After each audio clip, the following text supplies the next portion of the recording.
Hello friends, exam विहार YouTube channel में मैं कुमार चंदन आप सभी का हार्दिक अभिनंदन करता हूं। दोस्तों, बौद्ध धर्म और जैन धर्म से जुड़ी हुई बहुत से सारे प्रश्न परीक्षाओं में अक्सर पूछे जाते हैं। और उसमें अगर हम देखें तो महात्मा बुद्ध जो कि बौद्ध धर्म के संस्थापक हैं और जैन धर्म के 24वें तीर्थंकर महावीर स्वामी, इनके जीवन से जुड़ी हुई बहुत से सारे तथ्य हैं जिनको परीक्षाओं में पूछा जाता है। तो आइए हम आज की इस वीडियो में महात्मा बुद्ध और भगवान महावीर स्वामी के जीवन परिचय को देखते हैं। और हमारा उद्देश्य है इसका, आज हम इस वीडियो में हम बहुत महात्मा बुद्ध और भगवान महावीर स्वामी के जीवन का तुलनात्मक अध्ययन करेंगे। दोस्तों, जैसे कि आप यहाँ पे देख पा रहे हैं कि महात्मा बुद्ध जो कि बौद्ध धर्म के संस्थापक हैं और महावीर स्वामी जो कि 24वें तीर्थंकर हैं जैन धर्म के, ये दोनों ही समकालीन थे, यानी कि दोनों ही एक समय में थे। अगर हम देखें तो जैन धर्म के जो संस्थापक हैं वे ऋषभदेव हैं, लेकिन जैन धर्म के जो 24वें तीर्थंकर हैं भगवान महावीर स्वामी और बौद्ध धर्म के जो संस्थापक हैं महात्मा बुद्ध, ये दोनों ही समकालीन थे और इन दोनों से ही बहुत सारे प्रश्न परीक्षाओं में पूछे आते हैं। तो चलिए हम आज की इस वीडियो में हम सबसे पहले महात्मा बुद्ध और भगवान महावीर स्वामी के जीवन परिचय को देखेंगे। आइए यहाँ पे देखते हैं। सबसे पहले अगर हम देखें तो महात्मा बुद्ध का जन्म कब हुआ था? तो 563 बीसी में महात्मा बुद्ध का जन्म हुआ था। और इनका जो जन्म स्थल है वह है कपिलवस्तु जो कि नेपाल में पड़ता है। और कपिलवस्तु में लुम्बिनी ग्राम में महात्मा बुद्ध का जन्म हुआ था। अगर इसी के साथ अगर हम देखें भगवान महावीर स्वामी के जन्म की बात करें तो इनका जन्म 540 बीसी में वैशाली के कुंड ग्राम में हुआ था। तो इस तरह से आप समझ गए होंगे हमें अध्ययन कैसे करना है।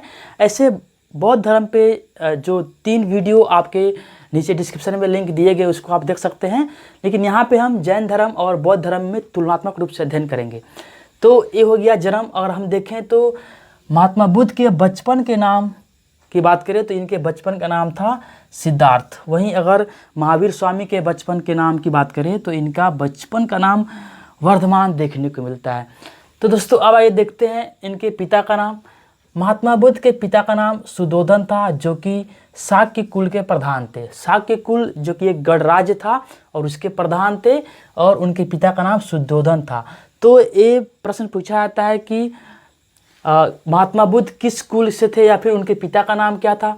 तो शाक्य कुल से थे और इसीलिए महात्मा बुद्ध को शाक्य मुनि भी कहा जाता है। अब दोस्तों देखते हैं भगवान महावीर स्वामी के पिता का नाम क्या था। तो इनके पिता का नाम सिद्धार्थ था और एक ज्ञात्रिक कुल के राजा थे, यानी कि ज्ञात्रिक कुल जो कि लिच्छवी गणराज्य का ही एक भाग था और उसके जो प्रधान थे वे सिद्धार्थ थे और उन्हीं के पुत्र थे भगवान महावीर स्वामी।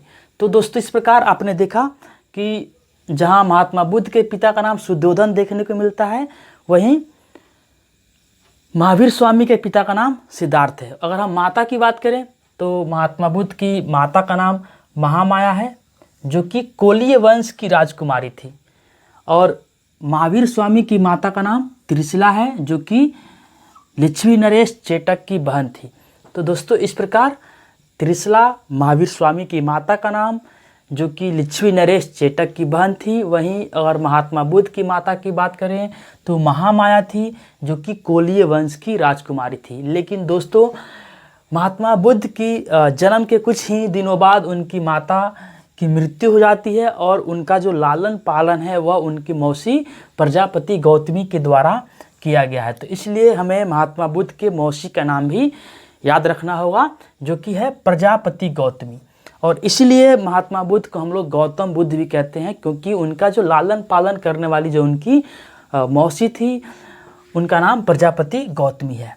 इसके बाद दोस्तों, अगर हम इन दोनों की पत्नियों की बात करें तो महात्मा बुद्ध की पत्नी का नाम यशोधरा था और उन पत्नी से इनको एक पुत्र की प्राप्ति हुई थी जिसका नाम राहुल था। तो इस प्रकार महात्मा बुद्ध की पत्नी का नाम यशोधरा और उनके पुत्र का नाम राहुल है। वहीं अगर हम महावीर स्वामी की पत्नी की देखें तो इनकी पत्नी का नाम यशोदा है और इनकी पत्नी से इनको एक पुत्री की प्राप्ति हुई थी।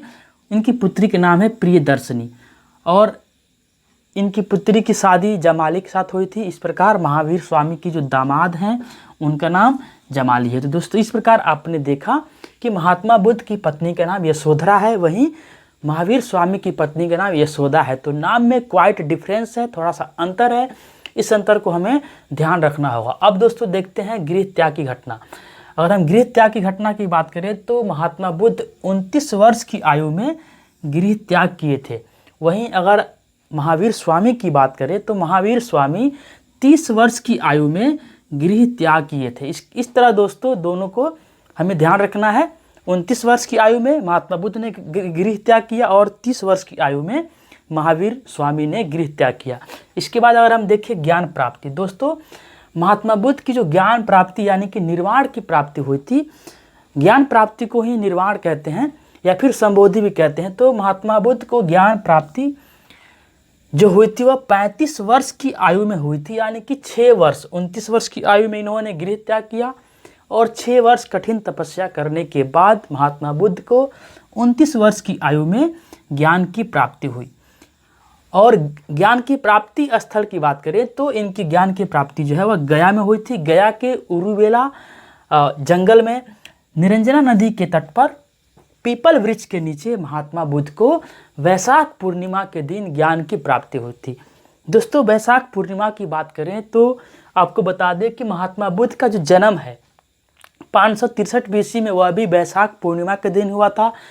और महात्मा बुद्ध को जो ज्ञान प्राप्ति हुई थी 35 वर्ष की आयु में गया में निरंजना नदी के तट पे पीपल वृक्ष के नीचे, वह भी वैशाख पूर्णिमा को ही उनको ज्ञान की प्राप्ति हुई थी।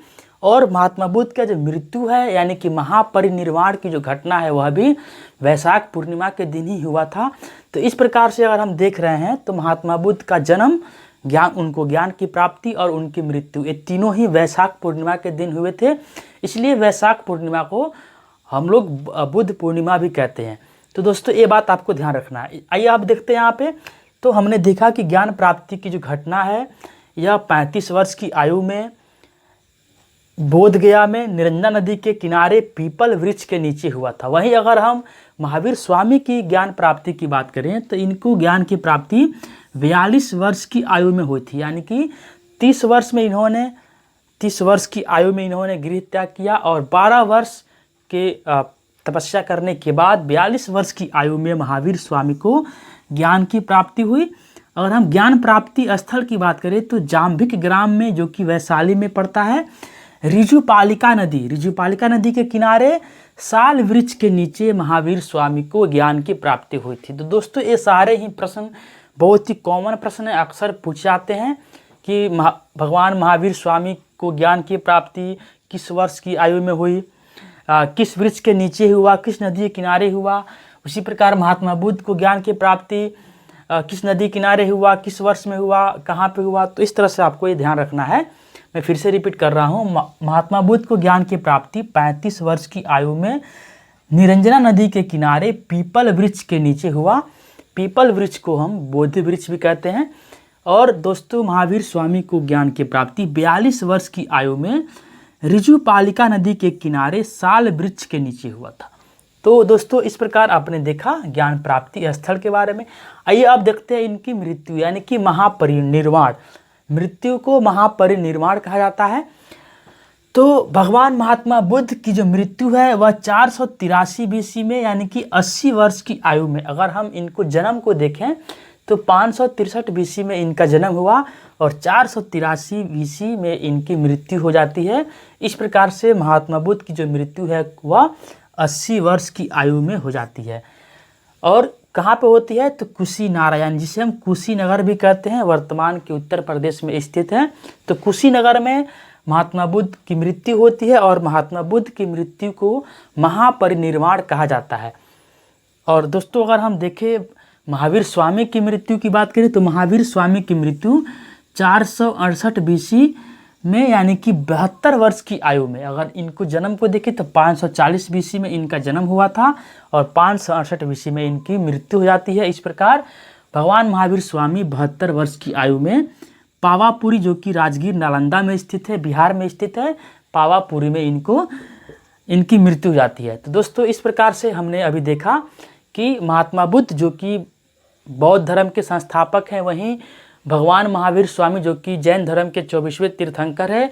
इन दोनों के ही जीवन का हमने परिचय किया है तुलनात्मक तरीके से, और हमने देखा है कि इनके जन्म कब हुआ, कहाँ हुआ, इनकी बचपन का नाम क्या था, इनके माता पिता का नाम क्या था, इनकी गृह त्याग घटना कैसे हुई, इन्होंने ज्ञान की प्राप्ति कहाँ पे किया और इनको महापरिनिर्वाण कैसे मिला। तो दोस्तों इस प्रकार इनके जीवन का परिचय हमने कर लिया है, और इसके बाद हम अगले वीडियो में दोस्तों हम फिर से बौद्ध धर्म और जैन धर्म में जो हम डिफरेंस है उसको हम तुलनात्मक अध्ययन करेंगे। चलिए दोस्तों आपसे विदा लेते हैं। उम्मीद है आपको ये वीडियो अच्छा लगा होगा और इसको आप देख के इसको आप याद रख सकते हैं बहुत दिनों तक। तो मिलते हैं अगले वीडियो में, तब तक के लिए विदा लेते हैं आपसे। धन्यवाद।